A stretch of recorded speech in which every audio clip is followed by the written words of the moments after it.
Good evening, friends, and welcome back to the Thursday teaching sessions being brought to you live from LTMMC Sion Hospital, Mumbai. As you all know, we were doing these sessions online during the COVID period and restarted the physical clinics from end of September.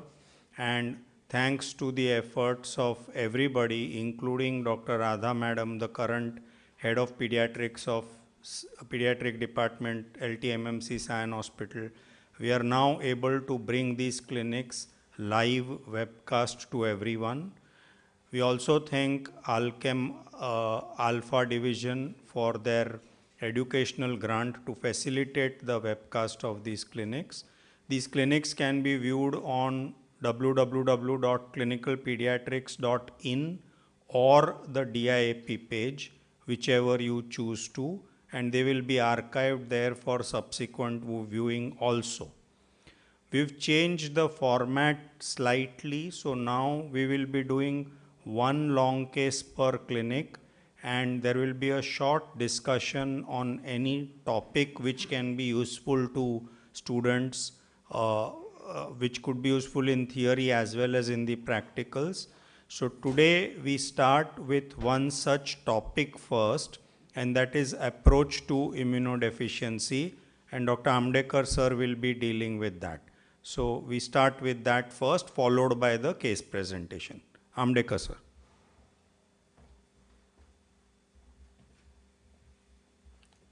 Good evening, friends. The idea is not to give all details of how to approach immune deficiency, but in next 15-20 minutes, I want to give you an overview of what is immune deficiency, how do we go about in clinical practice, and how much can we go further in terms of management. The details, of course, one can always read, but this gives you an idea how to approach the problem in particular. I think what is important is we must understand the basics. For everything to understand clearly, if we know basics, I think a lot of things work well. Just to kind of, again, go through some things very simple. You have an innate immunity, okay, and you all know there are anatomical barriers, there are functional barriers of different kinds, and of course there are also the immune barriers, okay, the immune cells which are part of innate immunity, and we all know this very, very well. I think macrophages produce the TNF alpha, the natural killer cells produce the interferon gamma, and there is a complement system. All this is part of innate. And then, of course, you have an adaptive immunity, and that is largely T cell. You have a CD4 helper cells and a CD8 cytotoxic cells, or called killer cells. Please make a note that this killer cell is different than natural killer cells. Okay. And of course, you have a B cell. Through antibodies, you have largely CD19, CD20. Make a note that these are not only the CDs that these cell markers have, but these are the most common ones that we all need to look at even when it comes to investigations. I think CD refers to the cluster of differentiation or classification determinants. And what is this based on? The immune markers on the cell surface. So these are the immune markers, and there are many more. But the most important is what we minimally must know about it. And there are many more specific markers which are used for a specific diagnostic purpose. And when you know this much, then we quickly look at how does one get to use all this. For example, antigen recognition is done by a pattern recognition receptors. There are multiples of them. In rheumatology, the clinicians talk about pattern recognition. How is the patient presenting in what kind of pattern? And that gives you a probable clinical diagnosis. These are something similar because each organism has some kind of a pattern which these pattern recognition receptors pick up, toll-like receptors are just one of them. They are largely in the intestines, but there are multiple such subtypes of pattern recognition receptors. Once you know that, then I think they interact with immune cells and processing cells. Their job is first to identify, recognize an intruder. Once they recognize that, then they interact with immune cells and the processing cell, because this needs to be processed. And which are these cells? Largely the B cell, the macrophages, and dendrites. And what is their job? They capture the antigen. So you can imagine one recognizes it, the next group of cells captures it, and then processes it. It cannot be dealt just like that. So it has to be broken into small peptides, and then they migrate to a lymphatic system where they would activate a very antigen-specific T cells.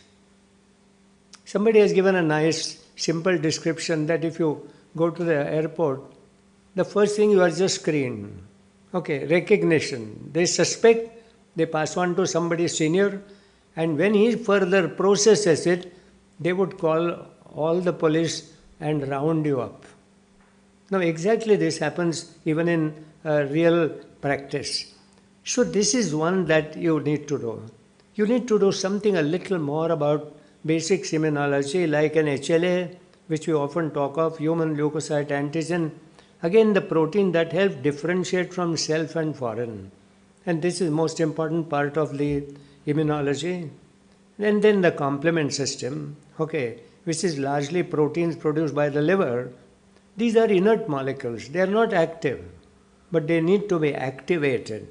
And then they develop into a cascade of several proteins, one after another, largely in a classical pathway, which is the antigen-antibody complex dependent, or alternate pathway, which is quite independent and triggered by a C3. This is the first response to infection. Okay. And each one of this plays a role ultimately. When something is going wrong, it's not just the one, but that's the primary defect. And thereafter, everybody starts not getting into the cooperative movement of catching the thief.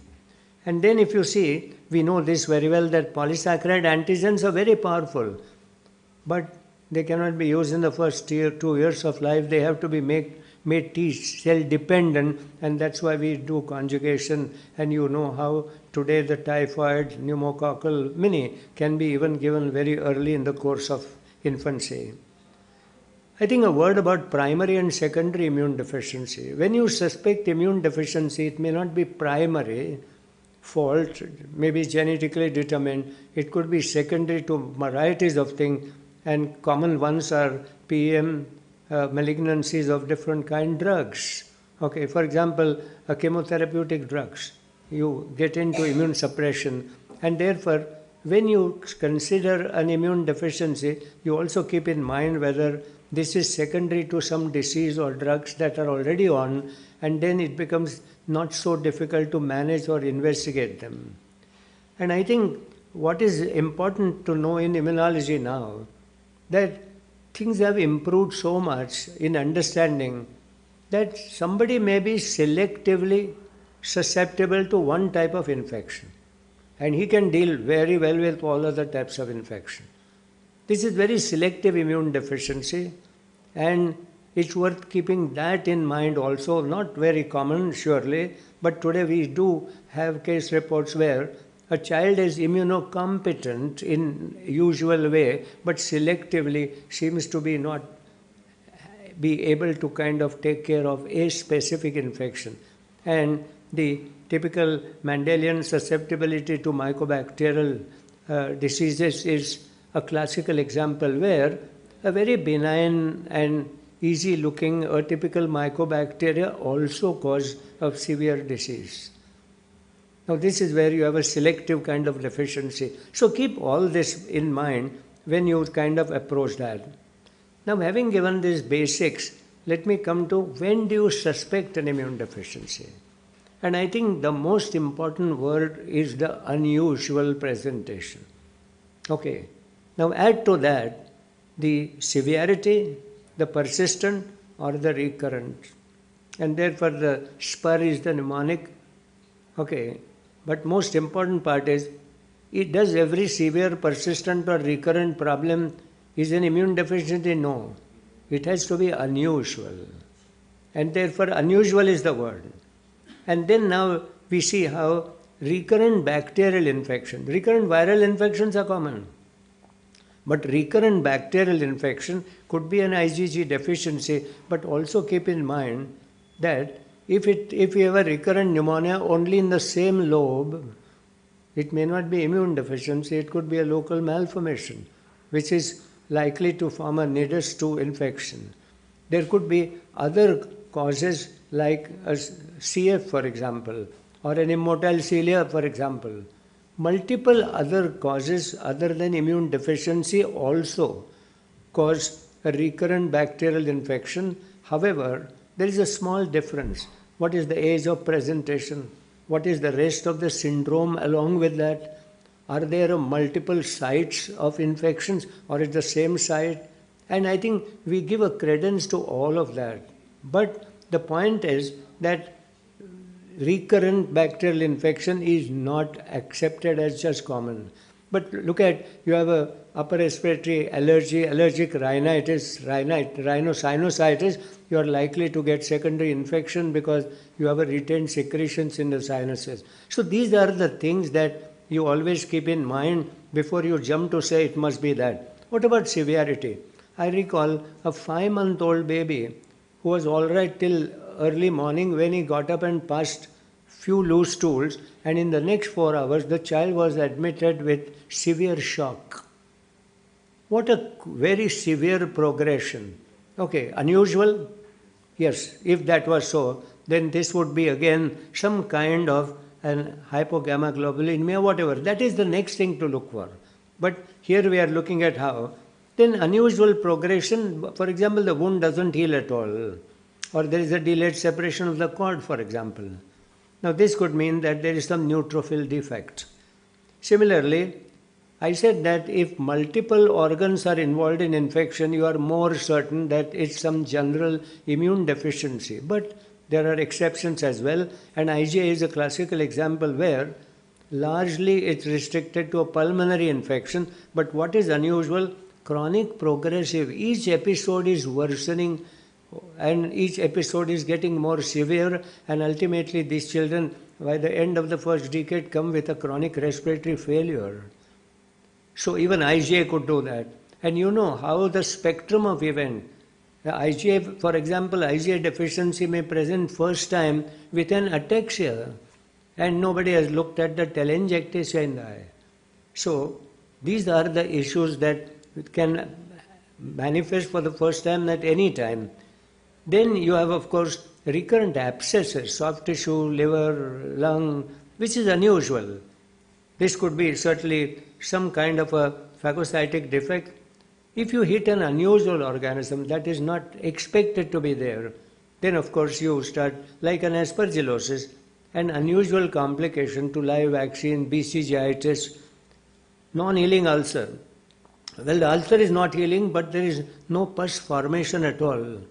So severe inflammation, polymolecular leukocytosis, but no pus, typical leukocyte adhesion defect. And finally, the recurrent granulomas, soft tissue, lung, liver, whatever, I already said, it's a chronic glomerulomatous disease.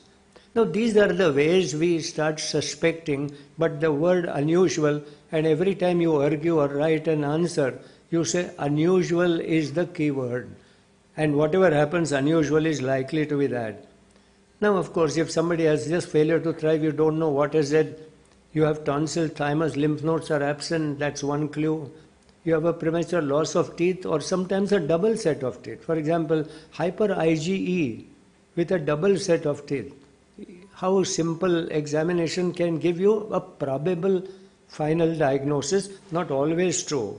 Eczema, of course, partial albinism, then unexpected purpura. We know that Viscott-Aldrich, for example, could be a part of immune deficiency but may manifest with purpura, and you would say, oh, this is an immune-mediated, okay, ITP, and you might have to look more carefully to see whether there is any clue to an immune deficiency. Similarly, a herpes zoster, which is multi-segment. Normally the herpes zoster is just unisegment, which gives you an idea where something is going wrong. Recurrent genital ulcers. But what is more important is all these immune deficiencies are a part of immunological disorders. And we must have discussed this again and again, that all these disorders really overlap with each other. If you see mouth ulcers, you might start wondering whether this is going to be an SOGIA. You are looking for one of those rheumatological disorders. It could as well be immune deficiency also, because immunological, all three components overlap each other. You have an immunodeficiency, you have an immunoreactive, and you have an immunodysregulated, that is malignancy. And that's why you have an HIV, yes, AIDS, with even a Burkitt's lymphoma. So you have a malignancy with immune deficiency. So all this combined together. And I think what is more important is, if self is eliminated, as again non-self is tolerated, these are the basic problems with immunology. That I can't tolerate my own organ, or I don't care if somebody else is intruder in my body. Both are the evidences of some immunological dysfunctions. Having said this, we have seen where the clinician suspects immune deficiency by the word unusual, and then you add the whole list of unusual occurrence, presentation, complications, whatever. But there are many other ways of further fine-tuning the probable clinical diagnosis. How do you do that? One is age of onset. Now, if it's early infancy, in the first 2, 3, 4 months of age, very likely it's an SCID, or it could be DJORG or Viscotaltridge, one of the T-cell defects which come up very early. If it happens late in the infancy, a second half typically, then you may have a B-cell deficiency or a cyclical neutropenia which comes at that age. And largely, up to that time, the maternal transfer of IgG mostly takes care. But that will not last long. That will go down gradually, and the patient may present at 4 months of age, where you pick up some IgG, which is maternally transmitted, but that's not large enough as a response to infection, and therefore you have typically a later in infancy. Now, beyond infancy, you start seeing a complement deficiencies. Then later in childhood, you get those phagocytic defect or a CGD. Generally, all this happens under 5 years of age. And then, of course, acquired that we talk of can occur at any age. So age of onset might give you an idea. Today we know that every disease has a spectrum. And if you further break it down genetically, then you find that, yes, some mutations may present a little later than earlier, but for all of us as non-immunologists, general pediatrician, this is the way to go about, and most of the time you will be right. What about family history? Of course, important. Some are sex-linked recessive, many are autosomal recessive. We know all that, and therefore a detailed history of what's happening in the family, early deaths, is an important issue. And then, of course, based on organisms. For example, if you're suspecting a B cell, then you are largely looking at the intracellular organisms. If you're looking at T cell, then you're looking at viruses, TB, fungi. Then if you have a phagocytic defect, typically a staph, nocardia, aspergillosis. So these are the ways you start, and of course complement can look like B cell, Neisseria plus. So the type of organism that you got also might give you an idea which kind of problem you may be dealing with. Having said how does a clinician suspect this, let me talk about how do you basically screen the child who is suspected clinically based on all this. And what do you do really? The first is, of course, the CBC. And here you know that cyclical neutropenia can be picked up, counts are low, Chediak Higashi, for example, lymphocyte count low, T-cell defects, low platelets, Viscotaltridge, eosinophilia and high serum IgE is classically seen in hyper IgE syndrome. So CBC also may give you some idea, not every time, and we already said earlier that and typical LAD has a very high neutrophilic leukocytosis but no pus formation at all. If there is no clue on CBC, then we go further and we do an all immunoglobulins, and we of course do a CD19, CD20, and then we do CD4, CD8. There are other ways of looking at antibodies. For example, a blood group. A child of group A must have an anti-B antibodies. Okay, at least we know that that kind of antibodies are going right. And you might also look at if he has had a DT toxoid, then has he built up an IgG to that toxoid? And I think these may be very simple even without having a very detailed investigation. Of course, T cell, the lymphocyte count, CD4, CD8, a MAN2 and BCG response is not a very ideal thing now for varieties of reasons, epidemiological, but yes, that's also a T cell kind. What about ADA, the adenase deaminase? We have learned this is a useless test for diagnosis of TB because it's very non-specific. But if ADA is very low or absent, that might give you an idea that there could be something wrong. And then, of course, one can today do a FISH and see what kind of mutations you are looking for. If you look at hyper IgE, then IgG is normal. But if you look at hyper IgM, then all are involved, all are low. So some of these tests that are available mostly everywhere, I think we need to know them and we need to do them as a screening test. And if there is no clue, even after that, that means you have looked at CBC, B cell, T cell, and then you are looking for complement. CH50 is a screening test, and you are looking also at NBT. NBT is now given up, and you have a better test, that is the DHR test, and that is replaced NBT test, and this of course you could do. Now this is where I was talking about, there are specific markers which might tell you the specific probable diagnosis, and one of them is to look at CD18 for a leukocyte addition defect. This is just to make you aware that it's not only CD4, CD8 or CD19, CD20. For immunology, there are many other markers, and I don't think we need to go into that at all. I've not dealt with management at all for two reasons. That management today is really starts with early diagnosis, and we have discussed that part. And when it comes to management, we all know that it's against infection, so you take care of infection, so you must have a good bacteriology, good antibiotic cover, long-term antibiotics, preventive antibiotics. But finally today, that majority of the such diseases, and not only immune deficiency but many more, are today curable with stem cell transplant. So the point is, as a general pediatrician, we must know how to pick it up early, how to screen early, and how to hand it over with a reasonable confirmation. It's some immune deficiency. What more, what kind, what management, we must leave it to that. I thought this is an overview, and for every Thursday, we will have such small overviews so that it helps you to write an answer in theory as well as approach a clinical practice, right? Good.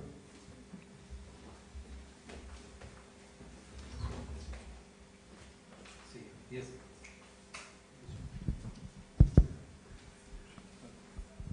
You have any questions on this? Any doubts, anything you want to ask about this? Okay. Anything online, Sridhar? No. Okay. Fine.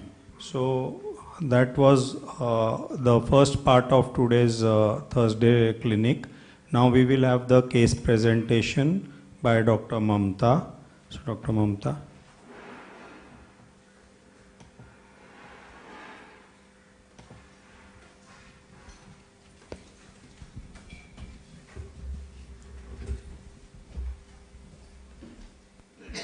Oh, good evening everyone, respected teachers.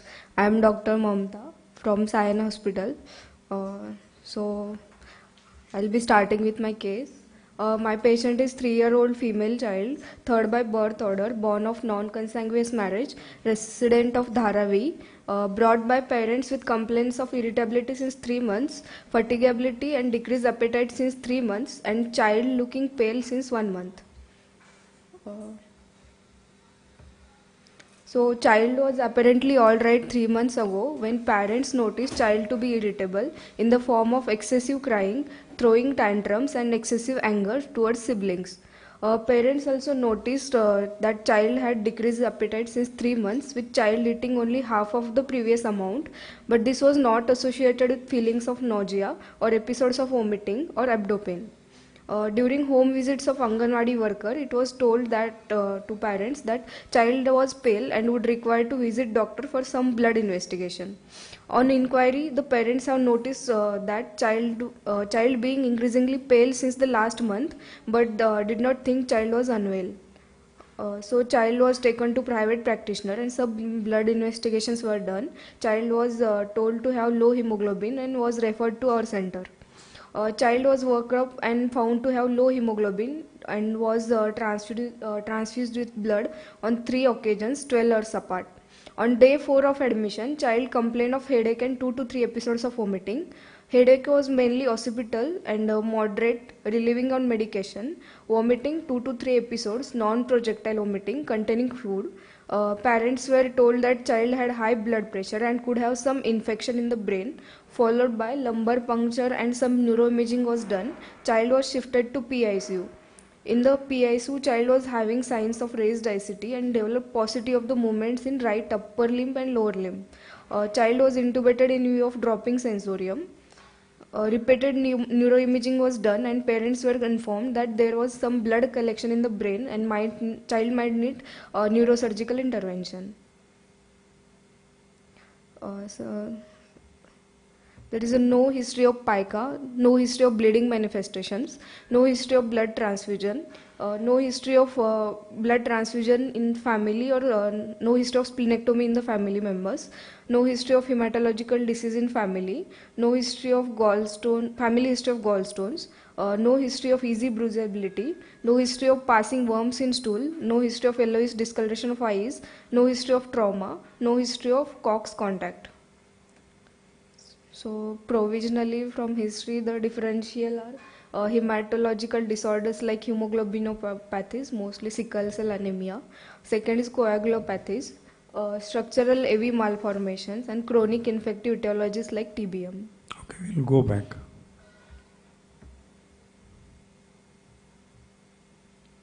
Okay. So if you had these chief complaints, what would be your thought on each one of them? So 3-year-old girl brought with irritability for the last 3 months. So what would be your thoughts?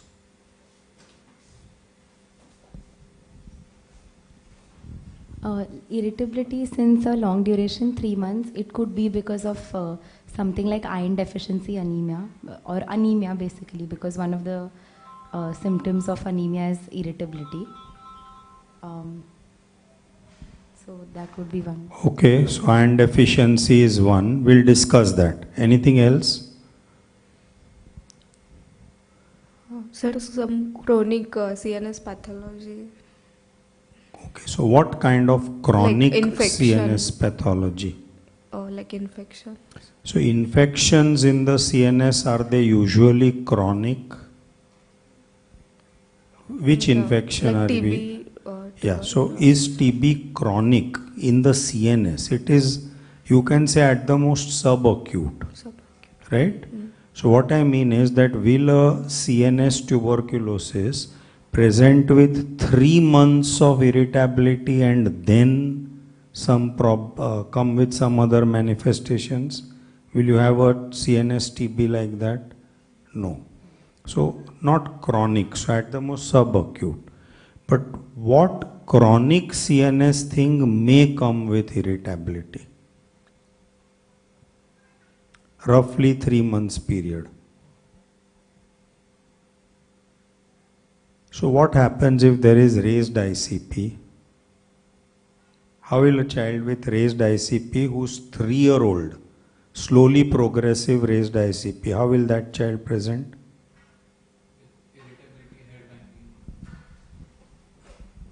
Child will be irritable, he'll present with head banging, and parents will notice this change in behavior over a period of time.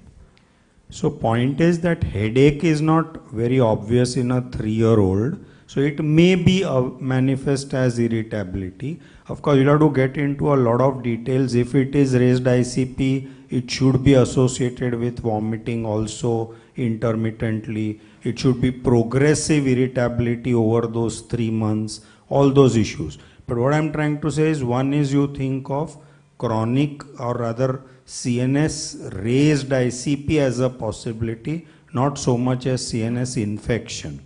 What else? What else can be irritability? So basic undergraduate causes of irritability in children. One you said is CNS. Can it be some electrolyte disturbance in CNS? Can any CNS electrolyte disturbances cause irritability? It's a hypernatremia. Hypo or hyper? Hyper. So what does hypo cause? Sir, hypo if below 120 is more likely to cause seizures. Okay, even hyper can cause seizures. So hypernatremia is more associated with irritability, hyponatremia with lethargy and drowsiness. Okay, classically. But again, 3 months is something very difficult with either hypo or hyper. Sir? I think what will be more important is to know origin, duration, progress. Okay, we learned it in undergraduate. We have not heard what is the origin, duration, progress.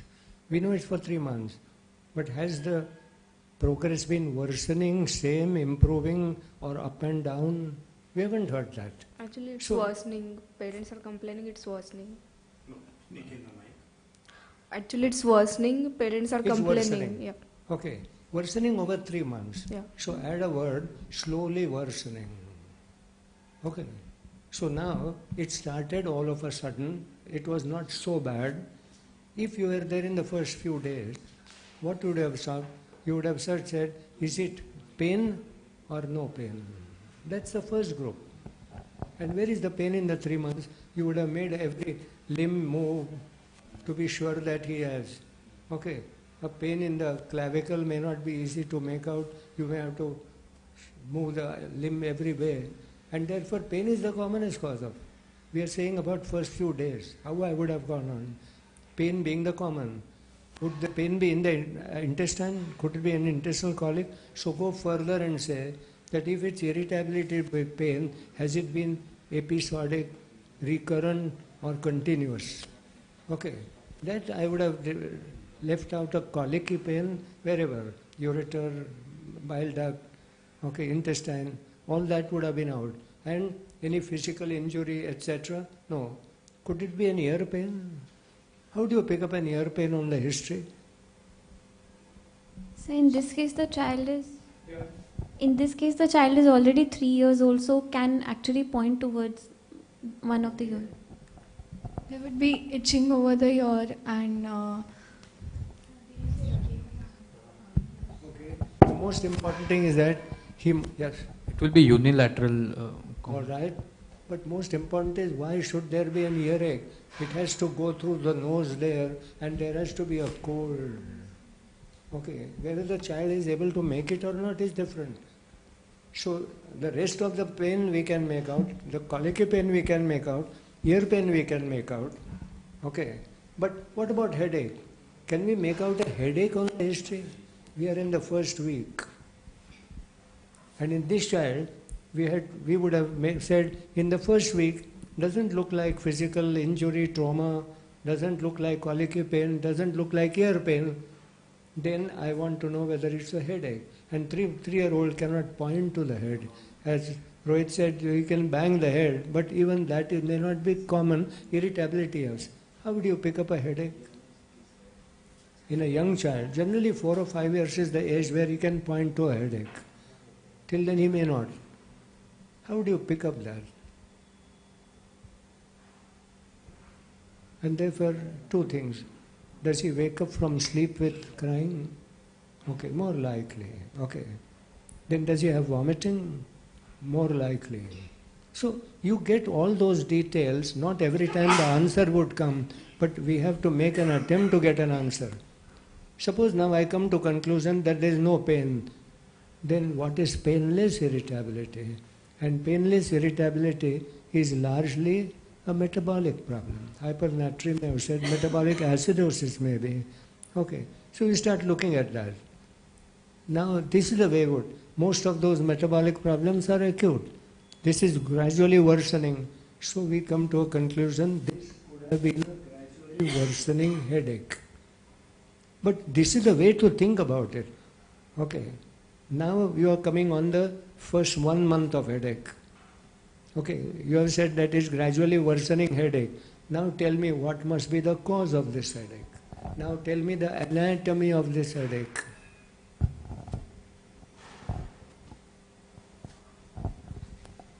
Where is the intracranial, where?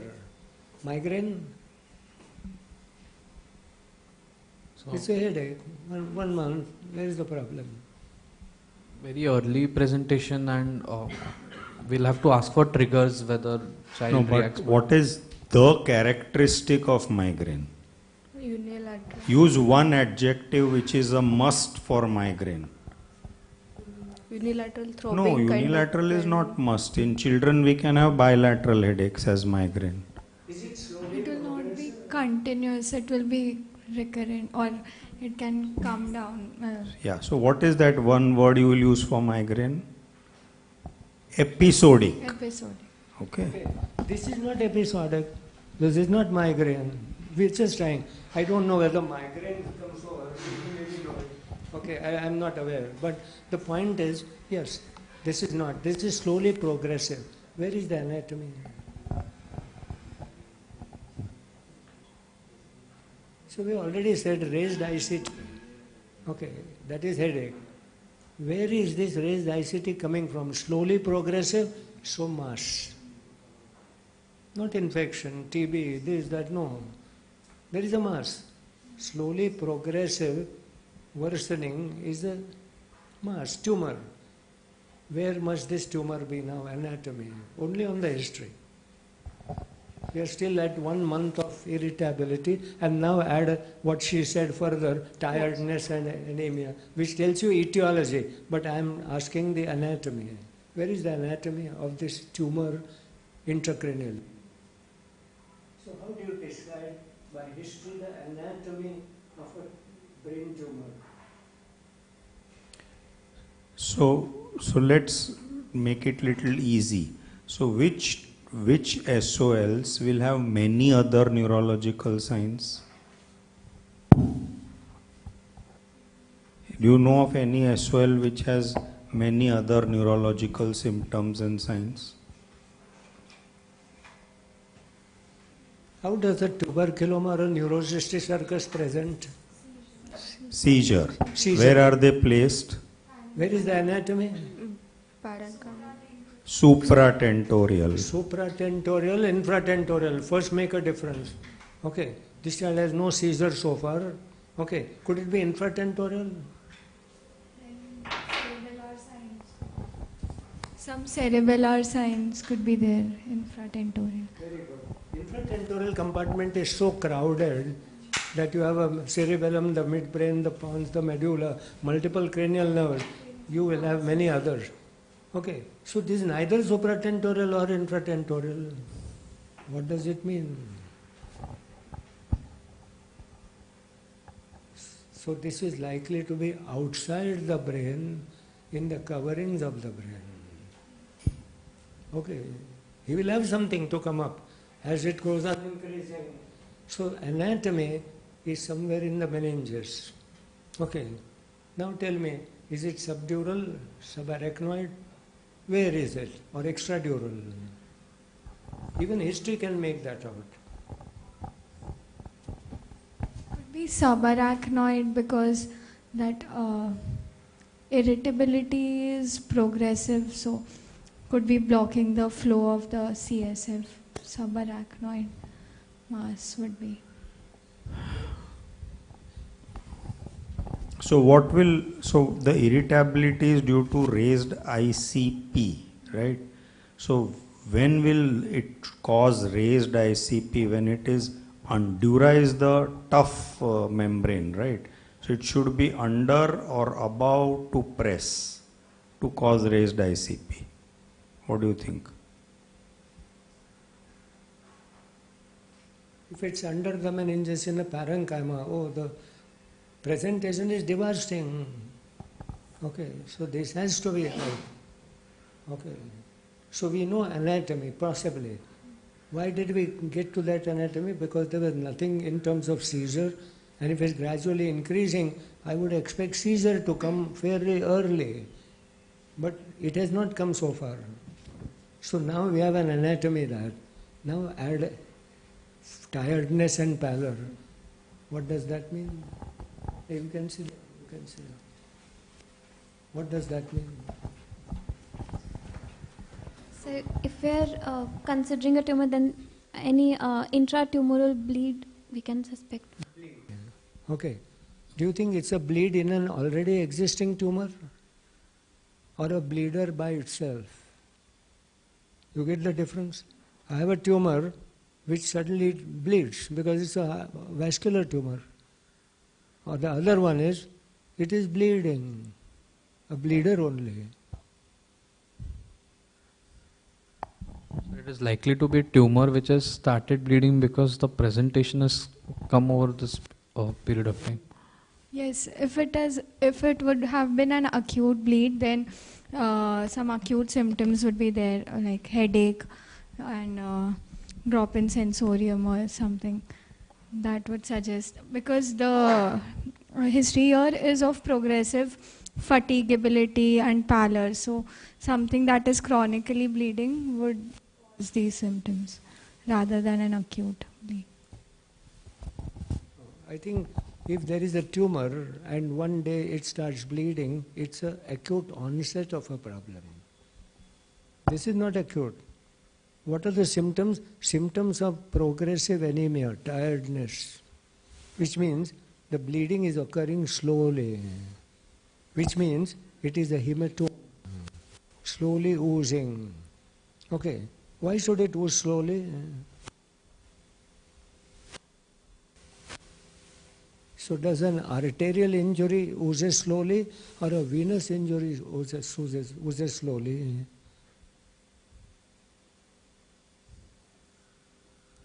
Which one is more likely to ooze slowly? So venous. Very good. Okay. Very good. So this must be a venous bleed. Where is the difference between subdural and extradural? Extradural is an arterial bleed, subdural is a venous bleed, mostly. So now we have almost come to an anatomy of a subdural hematoma. Now that's gradually increasing, so one fine day that caused a seizure because it's now almost abating the cortex as well. See how funny it is that we started with a correct thought process and arrived at anatomy, pathology, possible etiology. Now, last thing, why did it bleed? No history of trauma. No, trauma is one cause of subdural hematoma. Okay. When a baby is born with a forceps, there could be a trauma, and it takes about 2 months for a baby to come with a seizure, focal, and anemia, because it takes time to build. Here there is no trauma, then what must be the cause?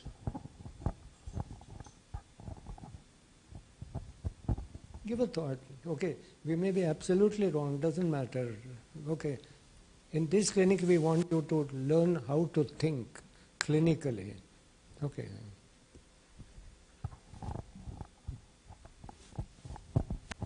What are the other possibilities that can bleed slowly or reasons for bleeding slowly? So coagulopathies, bleeding disorders. Okay.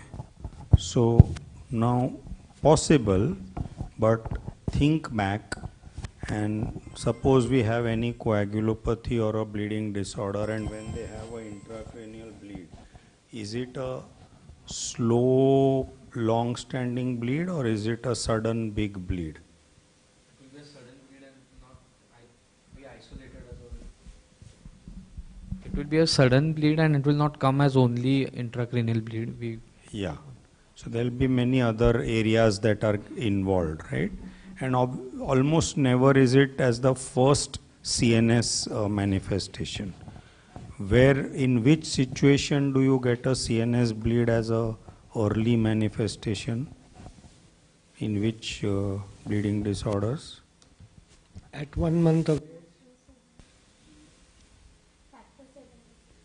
Hemorrhagic disease of the newborn, no? You may sometimes... Vitamin K, late manifestation intracranial bleed. Okay. So barring that, it's not a usual common thing for a coagulopathy, right? Now,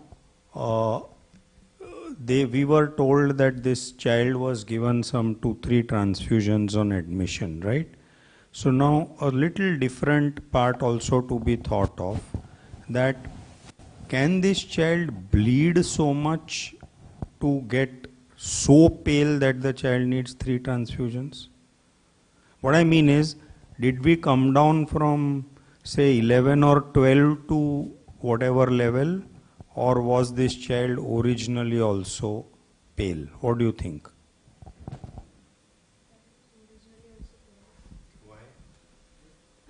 Because her history is also suggestive, not eating properly. Yeah, but not eating properly only now in these 3 months or even before that? Since 3 months only. Okay, since 3 months only. So, but that means it's a rapidly progressive anemia, no? So would you think of one part is what we have discussed with sir just now. Would you think of any other situation or any other combination of events? You have irritability, you have progressive anemia, you have constitutional symptoms like not eating, etc. What else would you think of? Of course, details in the history would fetch it out, but what else would you think of? Can it be a primary hematological disorder? What?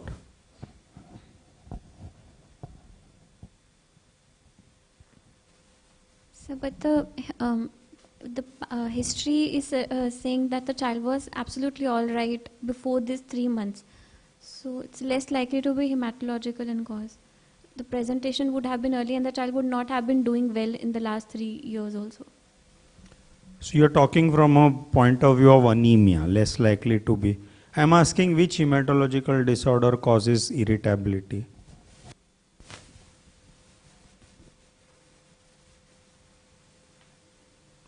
Can you have some hematological disorder causing irritability? So sickle cell. Okay, why? Pain.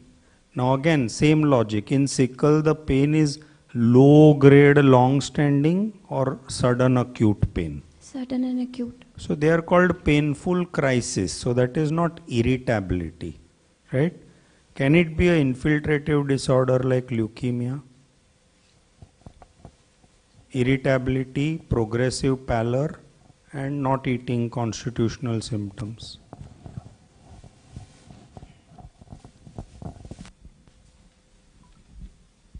So it could be a possibility because the leukemia infiltrating the marrow and then causing anemia. So that could lead to progressive pallor and irritability.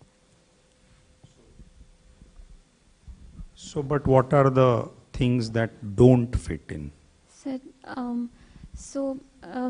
In a case of leukemia, pallor would come a little late and other signs like easy bruisability and infections or bone pains would have come earlier. Okay, what else?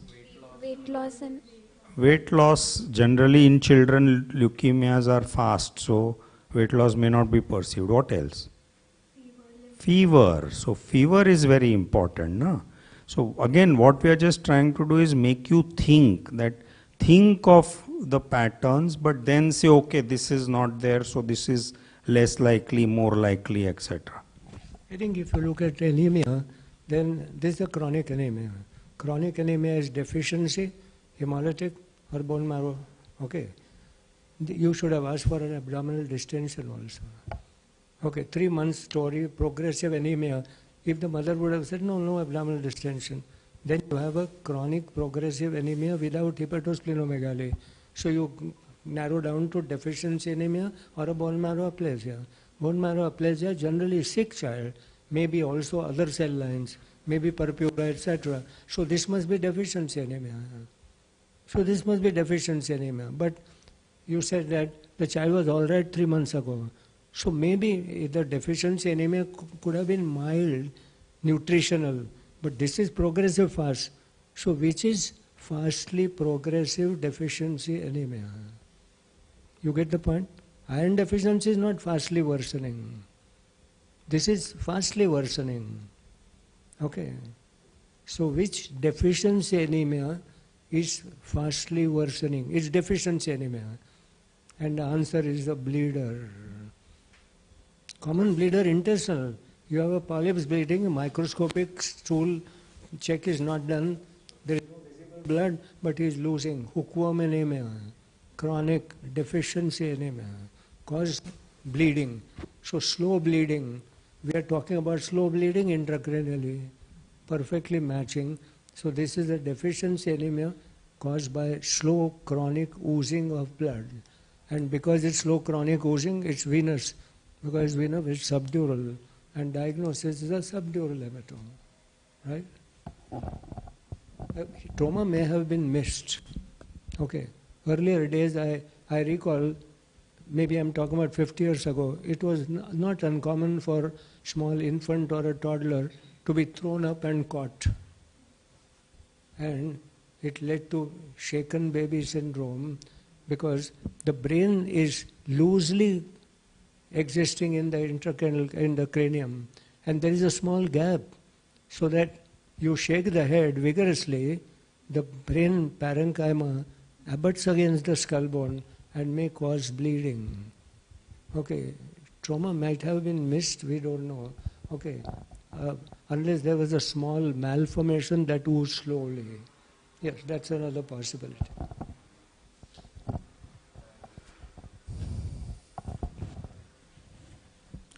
So now we'll just discuss whatever differentials you have thought of after history. So one sec.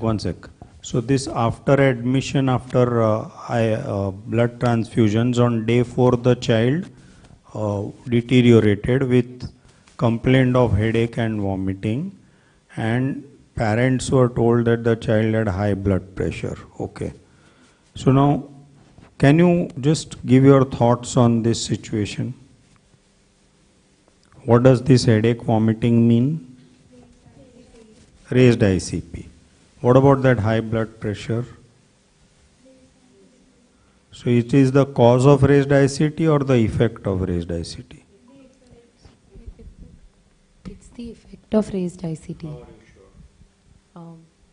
Because so after, along with the headache and vomiting, then the child was found to have high blood pressure. So the sign has come with the symptoms. So it's most likely an effect. Take the mic always to answer so that everybody can hear. There are a lot of online viewers also. Yeah. The raised BP could have caused bleed acutely, and that could have deteriorated the child further, causing headache, vomiting, and symptoms of raised. Okay. So my first question is that how do you differentiate between raised ICP causing a intracranial bleed or a raised BP causing a intracranial raised ICP versus raised ICP causing raised BP? How do you differentiate between the two? So first tell me simple thing. Which of these BPs will be higher? The original hypertension or the reactionary hypertension? Which one will be higher? The original hypertension. Original hypertension, right? Now reactionary hypertension, reactionary to raised ICP. Why does it happen? To maintain cerebral perfusion pressure. To maintain cerebral perfusion pressure. So how much do you need the BP to go up to maintain cerebral perfusion pressure? So usually it will be just at the 95th centile or a little above that. It won't be sky high. You don't need that high BP to maintain cerebral perfusion pressure. So you have to also go by what is your reading. So if your reading is sky high, it has to be primarily hypertension. And if it is just a little elevated, it could be compensatory to the raised ICP, right? Now, as far as original symptoms are concerned, they may or may not be there. So there are some hypertensions which can be silent, and they will first manifest with whatever complication they can do, right? But in children, is hypertension originally primary or secondary? Somebody has high BP, forget the complication. That high BP is commonly primary or secondary? Secondary. Very good. Secondary to what? Renal. So you should fish for the history of that renal disease, which might tell you that this child was unwell and you expect some hypertension, etc. You got my point? Yes. Okay. Now, okay, so just discuss your differentials. Why did he suddenly go down? We are talking about a slow bleed occurring over 3 months. Why did this cell suddenly go down? You mean further bleeding occurred all of a sudden? No, it's slowly bleeding already, no? Why should suddenly it start pouring more? No, unlikely. So what must have happened? So now the hematoma has grown so big that it's causing a mass effect. And this is one area where a unilateral disease may cause a generalized encephalopathy. Okay, it will affect the other hemisphere also. It will cause herniation. It will cause multiple things. Okay, so some complications are occurring because of its progressive large size. That's why he deteriorated. He was waiting to deteriorate. Okay, it's going on for the last 3 months. And herniation syndromes, typically an uncle herniation, okay, would affect multiple ways of that. In the clinical finding, we might find some evidence of such problem.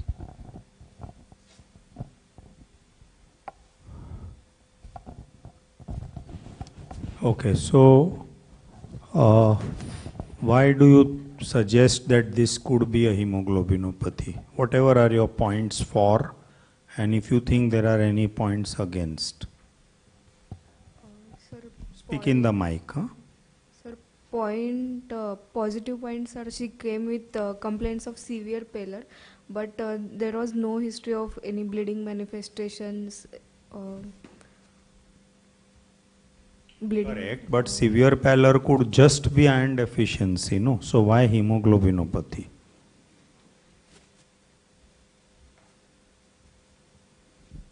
What do you all feel? You would have said hemoglobinopathy as a TD here. If so, why? If no, why? Yeah, so in the comment box, we have a lot of comments from Palni Raman. And right in the beginning, he had congratulated you on a beautiful presentation. So crisp and so good, and we all do agree on that. He has said that the hypertension is a terminal event when you are coning. So any comments on that? The hypertension that we were discussing as primary and secondary is terminal in coning. I don't know if it's terminal in coning. My understanding is it's a compensatory mechanism to maintain CPP. Yeah, that's why he said it's a mild hypertension. Okay. And all that is also nature's attempt as a last ditch to save the perfusion pressure. So you almost never see Cushing's triad in clinical practice. You also rarely see in an intensive care practice. So it's the last nature's attempt to save life. So we should not really much anticipate, but mild rise, as he said, little 95th centile or little more is accepted, but that's hardly a hypertension that way. Because you also get that element of bradycardia. So it's that bradycardia and the hypertension, that forms the triad. And irregular respiration. Okay. Something to do with the center, the medullary center. So, any thoughts on hemoglobinopathy? Yes, no?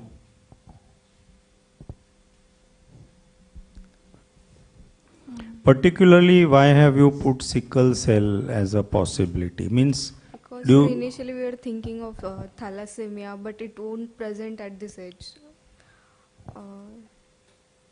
Okay, fine, go on. So Now, negative point is patient didn't come in crisis.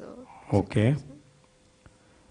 Well, okay, coagulopathy you said as a cause of the bleeding, but coagulopathy as in one of the congenital or congenital coagulation disorders. Yes, sir. Okay. Structural AV malformation, points for and against? So structural AV malformation, then again the history is a very chronic one. A structural AV malformation causing a bleed would present acutely. Right. So what we have heard and seen cases of structural AV malformations are sudden bleeds. Till that point they were silent and they were not really presenting as a mass effect, so to say. Okay. What about chronic infective etiologies like TBM? I mean, we are just discussing. It is good of her that she has put 3-4 differentials so that we can discuss. So it's just a thought process. So would you have thought of TBM when this child deteriorated or before this child deteriorated? First discuss before this child deteriorated and then after the deterioration. So there's no history of weight loss or fever in this child. So weight loss, as we said, has to be very marked to be appreciated by parents.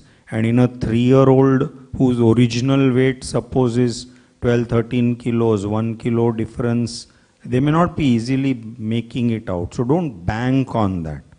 Okay, fever, yes, I agree. What else? Sir, the age is very early for considering TB meningitis, and we'll also have to look for any cognitive decline, seizures, and the movements of the body. I mean, here we only have irritability as the manifestation. So, I mean, TBM can occur at any age, but as we discussed a while earlier, you wouldn't have irritability going on for 3 months before other neurological manifestations come up. It would be 10, 15, 20-day story at the most, right? So that is a point against TBM. And of course, the deterioration was very sudden. So after deterioration, calling it TBM doesn't really fit Can in. it be like chronic nutritional anemia superimposed with some underlying already patient was having TBM? Because history is also like irritability and...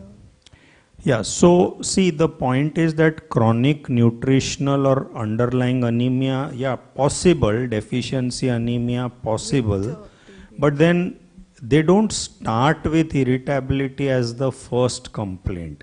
So when you said iron deficiency causes irritability, yes, they are more cranky compared to normal hemoglobin children.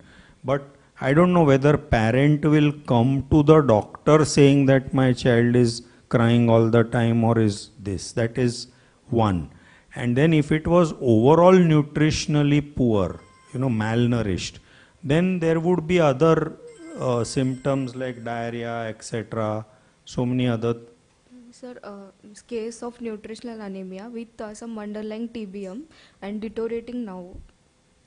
So case of nutritional anemia not with underlying TBM, underlying TB focus, which has now manifest. That's what you are trying to say. No, I think that is out of question. The story begins with slowly progressive headache. Don't forget that. TBM doesn't present with slowly progressive headache. Okay. TBM may present without neurological symptoms till the disease starts there. The focus might be there. But once the disease starts, the symptoms are reasonably of a shorter duration. And younger the child, shorter the duration of presentation. 3-year-old child would have presented with drowsiness, seizure, fever, and of course past story of not doing well. Not 3 months or so. So to me TBM is out. Okay.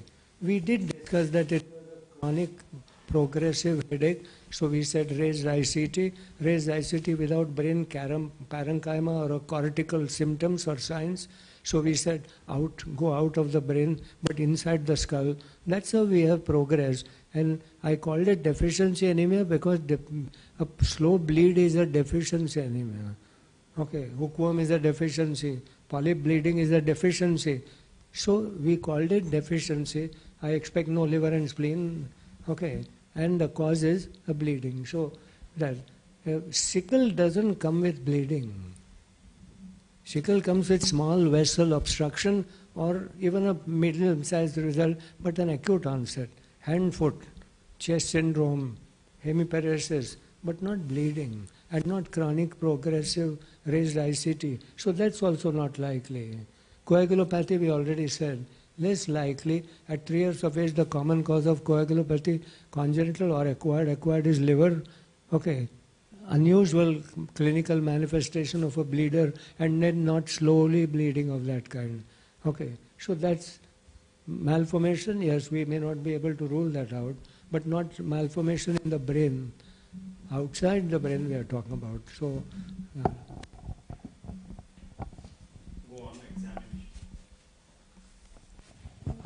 ANC, it was registered pregnancy, iron folic acid supplements taken. 2 USG scan were done. Scanned during 6 months, told to have polyhydramnios. History of preeclampsia during pregnancy, and mother was taking medication regularly. Birth-wise, child is full-term. LSCS in view of preeclampsia in mother. Cried immediately after birth. Birth weight of 1.7 kg. History of NICU stay for 2 days in view of low birth weight. Child was discharged on day of life 3 and was on full breastfeed. Immunized till date. Developmentally appropriate for individual milestones. Dietary exclusively breastfeed till 6 months. Complementary feed starts at 6 months of age in the form of Cerelac, which mother used to give 2 to 3 times a day till 9 months. After 9 months, child was started on semi-solid and solid foods. Child eats from 4 out of 7 food groups, and diet is deficient in grains, roots, tubers, legumes, nuts, and fruits and vegetables, and micronutrients. So expected calories are 1016, intake is 500, and there is a deficiency of 561 kilocalorie per day, and protein deficiency of 2 gram per kg. Socioeconomically belongs to lower socioeconomic class according to KMS. So on examination today, child is examined on day 8 of admission. Child is afebrile, under sedation. Child is intubated in PICU under sedation. Heart rate of 74 per minute. Peripheral pulses well filled. Extremities warm, and blood pressure is 134/78, which is more than 99th centile. Anthro-wise, child is moderate acute malnutrition. Head to toe examination is within normal limit. Systemic examination, child is under sedation. Tone hypotonia in both upper limb and left lower limb. Hypertonia in right lower limb. Power in right upper limb and lower limb is 2/5, 2/5, and left upper limb, lower limb, it's more than 3/5. Reflexes are knee on right side is absent, left side it's +3. Ankle on right and left side is +3. Upper biceps and triceps are +2 in both upper limb and lower limb. There is ill-sustained right ankle clonus. Pupils are bilaterally equal and reactive to light. Sensory examination cannot be checked because child is sedated. CVS, there is S1, S2 present, ejection systolic murmur, loudest in the mitral area, per abdo, soft non-tender, and air entry is bilateral equal and clear. So the provisionally patient is 3-year-old female child, third by birth order, born of non-consanguineous marriage, birth by LACS, developmentally normal, immunized till date, moderate acute malnutrition by anthro. We came with complaints of irritability, fatigability and increased paleness, with severe pallor, presenting with severe anemia in failure, with signs of raised ICT with right hemiplegia, to rule out hematological disorders like hemoglobinopathies, coagulopathies, structural AV malformation, and chronic infective etiologies like TBM. Go back to your physical findings and analyze each one of that. Go back. Yeah, stay there, stay there. Yeah. Make sure. Oh, yeah. No, the other next slide. Yeah. No, go. One wait. One. Yeah, stay there, stay there. Any comments on this?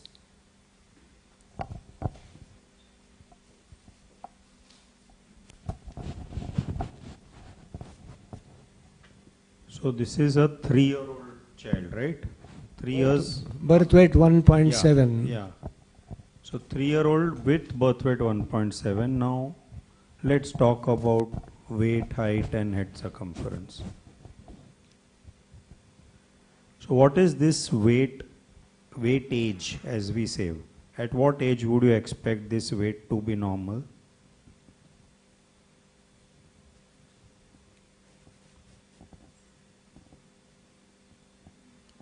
What age normal child would you expect 10.3 kg weight?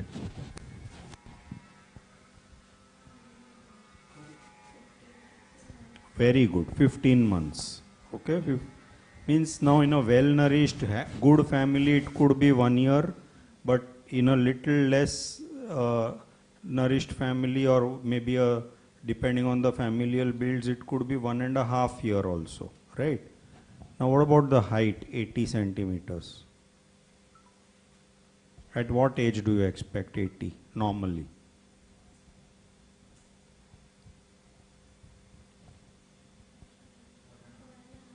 Again, so 15 to 18 roughly, okay, normal. Now look at the weight for height. What is that weight for height? And what is it in this child? It is -2 SD to -1 SD, which means what? Huh? Normal or abnormal?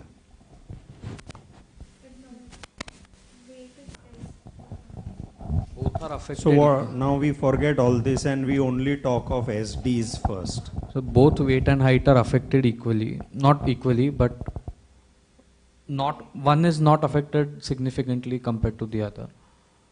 Yeah. So what I mean is, first let's finish the SD understanding. So what do we mean by -1 to -2 SD? Is it normal or abnormal? Forget here, in general. Anything, if I say anything, I say BP, I say fever, I say whatever, is between -1 to -2 SD. Is it normal or abnormal? It is normal. Up to -2 SD is normal, right? So this child's weight for height is normal. Now as you said that it is probably similarly affected. That's what you are trying to say. Now bring in what sir said, 1.7 kg at birth. Okay? Was it full term or preterm? Full term. Full term. So Ayodhya, now he has gained 8.5 kilos. Being a IUGR and severe IUGR, when do you expect a severe IUGR of 1.7 kg gain 8.5 kilos? How long will it take? First tell me, how long does it take for a normal child? 8.5 kilos. Come on, this must be not at the tip of your tongue, outside the tip.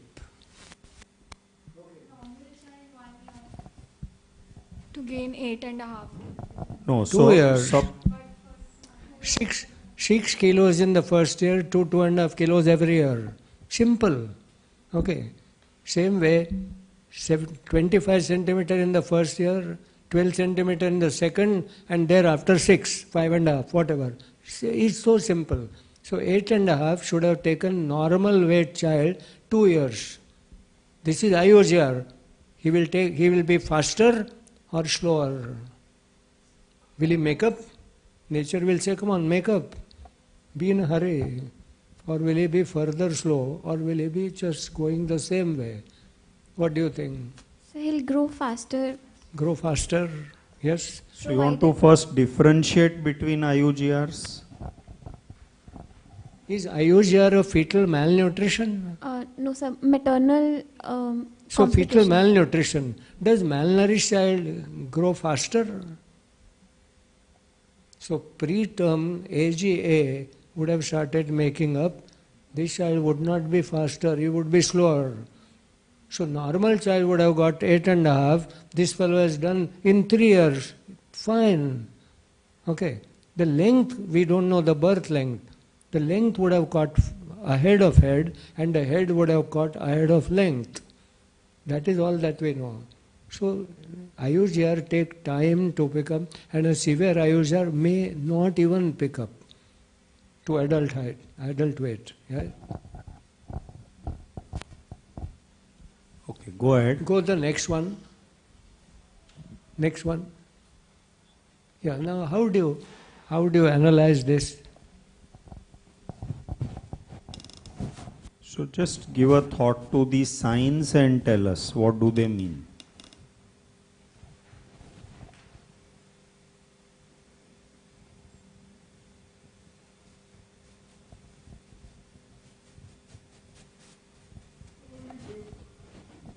First of all, are they symmetrical or asymmetrical? Asymmetrical. What is the asymmetry? So right side there's hypertonia and on the left is hypotonia. And also the power is different on both sides. How different is the power?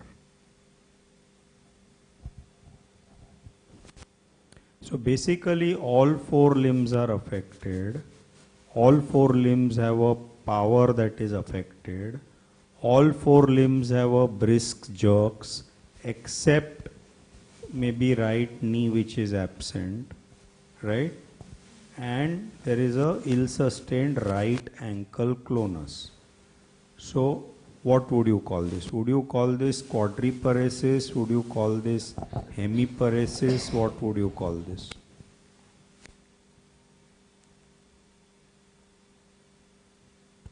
What do you think? It's hemiparesis, right-sided hemiparesis. Speak in the mic. Why do you say right-sided hemiparesis? Also, power is 2/5 in right side. Compared to 3/5 on left side. So is that big enough to call it hemiparesis? Left side is also affected, na? 3/5 is not normal. You are saying 3/5 It's more or than 3/5. It's more than 3/5. means She's moving left side. you are saying left side is normal. Yes. Huh? Yes, sir. Huh. Okay, you are saying left side is normal.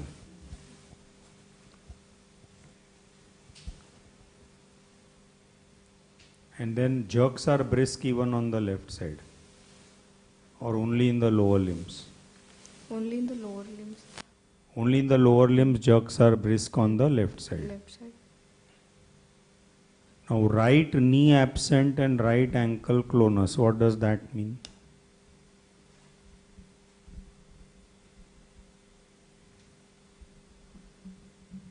Does it have a neurological significance? So I don't think that is very easy to explain. So it is probably an issue that we just didn't get the right knee jerk rather than trying to say that right knee absent and right ankle clonus. There's one comment here in the chat box. Dr. Palni Raman again. He was talking about the symmetric IUGR versus asymmetric. He says the symmetric IUGR would make it up. I mean, the symmetric would not make it up, whereas the asymmetric will make it up. Yeah. And also a little bit on, this is not from Palni Raman, on whether scurvy could cause irritability in a 3-year-old. And the second one was scurvy, and the other one is the late hemorrhagic disease. This child has been an NICU graduate, must have received some antibiotic. Could you have such a presentation? But as late as 3 No, years. the irritability, not the catastrophic one, but the late presentation. Can it be so late? I think first thing is clinical manifest scurvy is extremely rare. And I bet almost you must have never seen one. Not that it doesn't expire. It is seen only in a very severely malnourished child who has been vitamin C 0 intake for more than 6 months. You need 0 intake of vitamin C for more than 6 months to get a first symptom of irritability, etc. Then the manifestations can go on for a very long time, missed, because these are very severely malnourished children. What I want to say is that scurvy is unlike rickets or iron deficiency, is not seen in a healthy children. It's seen in a malnourished and a severely malnourished children. So there are many other symptoms. So looks unlikely, but yes, somebody is giving a right thought process that scurvy could be a bleeding manifestation.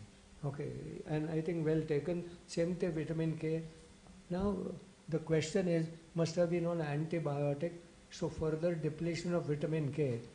Even regularly given antibiotic again and again is rarely a cause of significant bleeding, though I know that the vitamin K is suppressed, but not to that extent. Okay, unlike a malabsorption, where you cannot just get absorption at all, might have such a thing, but even that is late because there are many other symptoms preceding that probability. So here that's not likely. So your findings?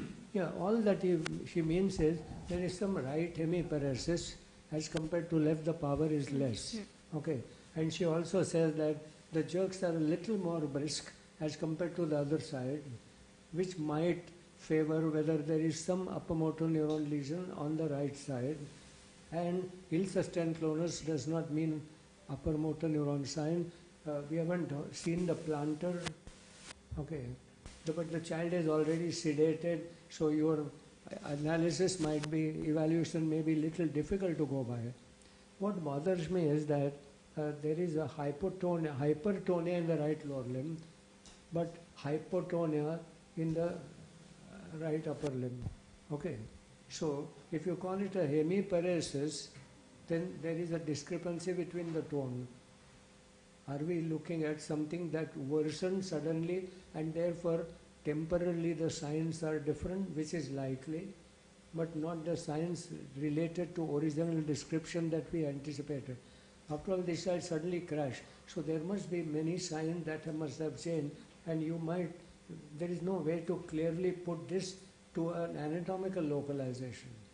Okay. So again, there is a comment from Dr. Sakshi Buddhi, who says that as the child is sedated, could you have a bias in the assessment of neurological signs? Absolutely, yes, yes. And that's what I'm saying, that if we had seen this child before he crashed, the signs could have been somewhere different, and there could have been an upper motor neuron, and it could be patchy, because we are looking at a mass coming from outside and pushing the brain. It is not a typical middle cerebral artery dense hemiparesis. It has to be some atypical one, where one limb is more involved than another. That is acceptable. But these changes are possibly due to the sudden crash and a child becoming that's the only way we can go by. Right. But sensory cannot be checked. Yes, that's all right. What about that murmur there? It's a cardiac disease, and therefore it's a complication of bleeding in a cardiac disease. Okay, it's a subacute bacterial endocarditis. What do you think?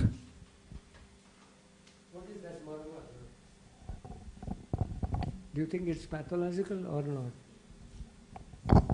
It can be a hemic murmur because she is anemic also. But it may as well be also pathological. Okay, you're right. So is anything there in the nature of the murmur which tells you? What is the description of the murmur? Ejection system. So what does ejection systolic mean? Does it have a specific meaning, ejection systolic? So ejection systolic is usually a discrepancy between the size of the valve and the flow through the valve. So either the size is small or the flow is more, right? So here you know that this child is very pale and has been transfused and all. So it is a hyperdynamic circulation. So more flow is a possible this thing, right? Okay, go on. So we worked up child. Speak in the mic properly. Sir, the investigation on presentation. So the HB on presentation was 1.2 with MCV of 67, MCH of 14.6, MCHC of 21.8, WBC count of 5.1 K and platelet of 28,000. So we give 3 PRC transfusion on HB of 1.2. Anemia workup में PS suggestive of hypochromia with anisocytosis, 5% metamyelocytes. Retic count is 0.5% and corrected retic count is 0.05%. DCT, ICT is negative. Stop. Go back. So what does this mean?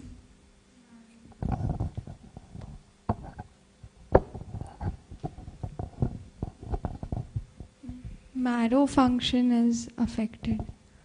Why do you say Retic that? count is very low, 0.5%. And metamyelocytes are there. Something infiltrative marrow, that is. So it suggests that there could be infiltration of the marrow, but what is against? So suppose you don't look at the lower part, you only look at the indices. What do they tell you? WBC is not affected. Okay, so WBC not affected. You would like to know the differential breakup Yes. of that 5,000 as to how many neutrophils, Neutral etc. and lymphoma. But what do the indices tell you? Hypomycemia. What are these indices indicative of? Hypochromic anemia. Yeah, so hypochromic microcytic. Marrow diseases are characterized by what kind of anemia? Marrow infiltration. Normocytic. Normocytic. So not hypochromic and microcytic, right? So But that then some nutritional cause could be associated with it, like which is nutritional deficiencies. So that could cause the microcytic. so you're saying nutritional deficiency and a marrow problem. So and if a you new get onset marrow if you problem. get a thalassemia who has 1.2, would you say it is a nutritional plus thalassemia? No. Why two diagnoses in the same anemia? No. That is not right. And therefore, this is a chronic deficiency anemia. That's what we said. The cause may not be nutritional, but it's a chronic deficiency anemia. Okay. But platelets are low, right? So why are platelets low? So because it's a microcytic picture, No, there then it would be the other. high. Yeah, microcytic leads to a high platelet count erroneous. So platelet low is a surprise that there is something wrong there, and that very poor retic count is also a surprise. But we'll have to see how we can explain that. Generally, when there is a bleed like that, platelets should have gone up. Okay. So, but this could be a worsening of an acute onset. we have no idea what all things really happened at that time. The child could not be brought because child is in an ICU. He suddenly crashed. But these are, all that we know is that it's more likely a deficiency on this picture, right?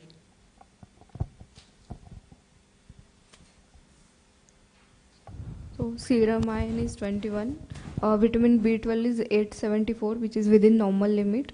Initially we did 2D echo, which was suggestive of GLVH with ejection fraction of 45%. What is GLVH? So global left ventricular hypokinesia. Hypokinesia.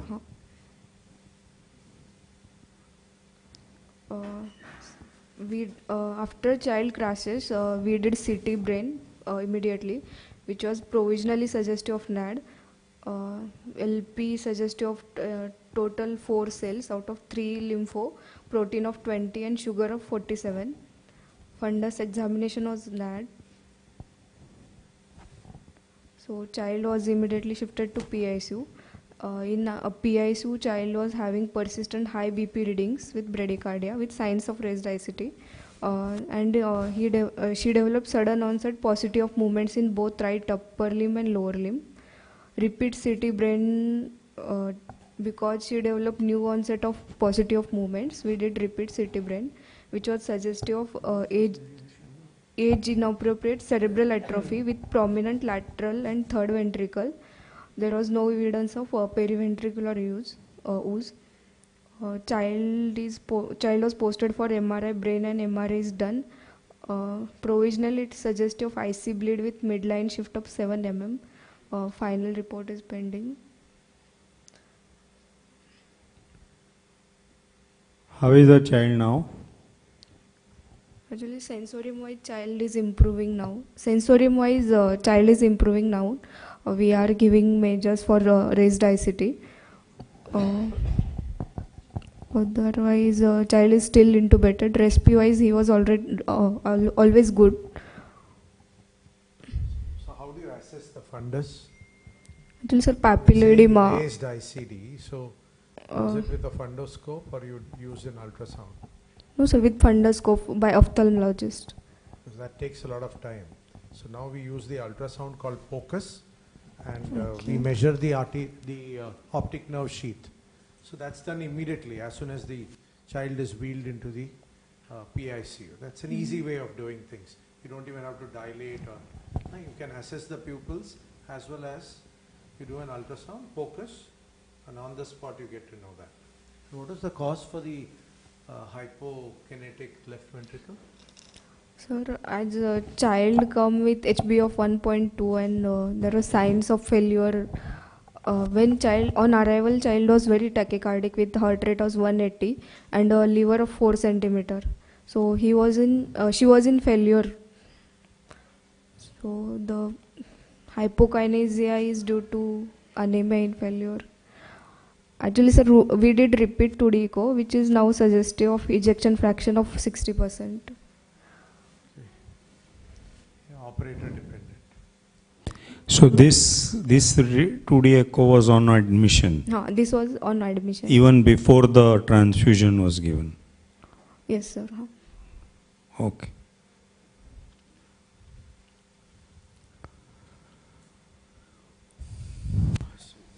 I think this child could have a hepatomegaly because this child is so slowly progressive, very severe chronic anemia, and therefore there could be a congested liver. This child may be in a CCF also.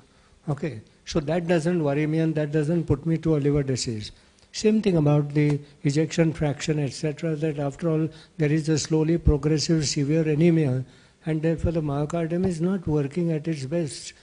So even that is acceptable. But those things don't bring in a primary problem somewhere else other than what we are saying. So I think we are seeing a child who crashed, who had chronic progressive problem, and therefore with a severe anemia of 1.2 gram, there could be every other organ already affecting. And the heart has taken a brunt, the liver has taken a brunt, yes. That doesn't push us to find a primary cause somewhere beyond what we have discussed. What is more important is, whenever in a general hospital you do an urgent CT, the person who is interpreting urgent CT is also junior. Therefore, there is a lot of difference in the, and he said provisionally normal, but he has used the word right. Provisionally, he would possibly give an impression after consulting one of his seniors or whatever. And I think this does happen.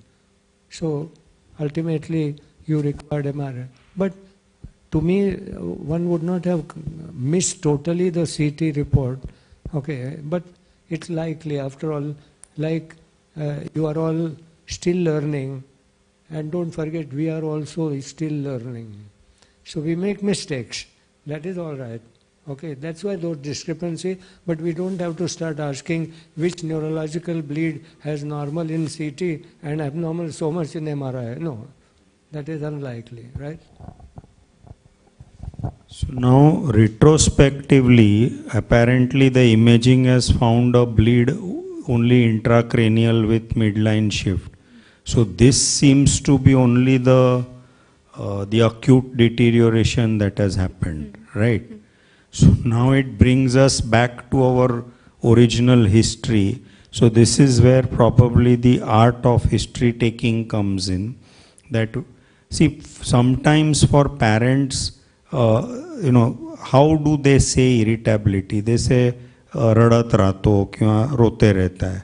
So then we have to get into the depth of that history and ask what exactly do they mean, how much of the time does the child play versus how much of the time the child cries.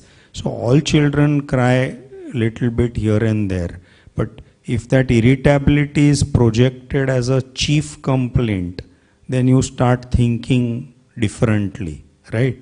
So here apparently now, after you have given us everything, the bleed is intracranial, which happened after admission, and probably because of that 28,000 platelet count, we don't know. So now what remains unexplained is why the 28,000 platelet count, why that hypertension that you are talking of. It is more than 99th, no? 134 by 77. yeah, it's higher. So why that hypertension, we don't know. And yeah, so anemia, even if we call it whatever, nutritional, etc., two things are still unexplained. So any discussion at on your side as to what is the cause of hypertension? Sir, we are thinking of hypertension is due to raised ICT only. Okay. And you said bradycardia, so what is the heart rate? You had said 76. So is 76 bradycardia for this child? Or it goes lower? It goes lower. It goes up to 65 and 64. Okay. So that, I mean, as Palni put it, whether the medullary pontine centers are getting affected and that is causing the hypertension and bradycardia, I don't know. The renal parameters are normal? Yes, sir. RFTs are always normal. We haven't done renal Doppler yet. Okay. And that LDH reading, what was the normal range in that lab where it was done?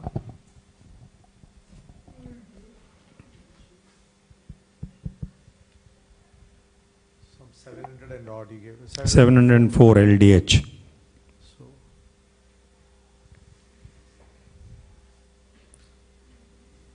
no, I'm just thinking back when you can't find anything, you try to look at whatever is abnormal. Okay. Anything from the chat, Sridhar? Any other questions or anything? I think one is certain, that this is just not an intraparenchymal bleed alone. Well, you have seen it at the fag end of the story, but any parenchymal bleed would have presented with the symptoms of a brain parenchyma, and classically a seizure, or if it's extensive, then much more. This child just started with raised ICT, and that puts me to say still that we did start with something which was not parenchymal. And thereafter, some seizure, and then thereafter some worsening, then hypertension, all that. Though hypertension looks very, very severe to do that. Is blood pressure still remaining high? Yes, sir. Signs of raised ICT are still there. Signs of raised ICP are still there. Like bradycardia and raised ICT. No. So, Sorry, hypertension. correct. But now that you are ventilating the child, I don't think the ICP should still be raised. That's right. So your signs are now not signs of raised ICP. The bradycardia and hypertension seem to be of some other origin. It's no iatrogenic cause. Must be pumping in steroids. No, sir. We are giving steroid for cerebral edema part. That's what I'm trying to say. Something funny. Okay. In fact, a secondary hypertension that we are talking about, secondary to raised ICT, is a small time, rare, at the fag end, and it should be, if the child is improving, the blood pressure should come down. Okay. It's a primary hypertension, renal or whatever, which is difficult to control. But this should not be. So I think it could be drug induced, as you said. That might be the cause. Okay. Anyway, that's quite interesting because we are looking at a child before he worsened, and now we are looking at a child after he worsened. Certainly, our impressions gathered prior to worsening were a slow onset bleeding and deficiency anemia, which looks reasonably right. But the MRI shows now intracranial bleed, which must be something that has happened later in the course. And as we said, hypertension could have been also worsened by the steroid, because you don't get that kind of hypertension, as we said, in the raised ICT. It's just a borderline hypertension, and it should have come down by that. Anyway, I think these are the kinds of things. What is more important is how do you kind of defend your opinion on the present issues. And I think that is where, in a medicine, we are always stuck up at some place where some finding does not correlate, some investigation does not correlate. That's fine. We would learn why it did not correlate, but still, our thinking remains the same as we started looking at, right? Yeah. Any questions from you all? Sir, in this scenario, will the steroids help or worsen if now that the MRI is showing a bleed? So my question to you is, which cerebral edema steroid is the drug to use? So if there's a intracranial space of malignancy or there's cerebral edema surrounding a mass. So let me tell you how to go about. Cerebral edema is either vasogenic, okay, or cytotoxic, or interstitial. Okay. Which type of cerebral edema are we giving steroids? That is the question. The cause may be whatever. So is it a vasogenic or a cytogenic or an interstitial?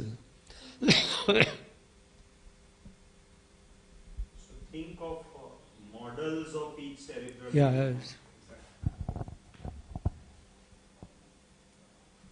If it's a vasogenic, that's the place where you would use steroid.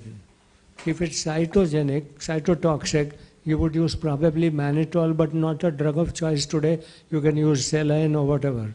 Okay. And if it's an interstitial, then possibly a diuretic. Okay. So this is the way we would look at this kind of a cerebral edema. So I suppose if steroids are given in a higher dose for a long time, and acute hypertension is likely. Any other question? Cause of anemia in this child. HPLC is done. HPLC is normal. Is normal? Oh, yeah. Okay. Actually, sickling test is also normal. I think by next Thursday, we would like to know what has happened to this child, because we need to learn more and more and think more and more where we could have improved on our thinking process or discussion, etc. Right? And I think please make a point next time to tell us what has happened, what kind of treatment was received, how did the child improve, all that, which might make us know where we missed something, but this is the maximum way we could have gone by, right? Okay. Thank you, and we thank all our online viewers and the faculty online for giving their valuable inputs.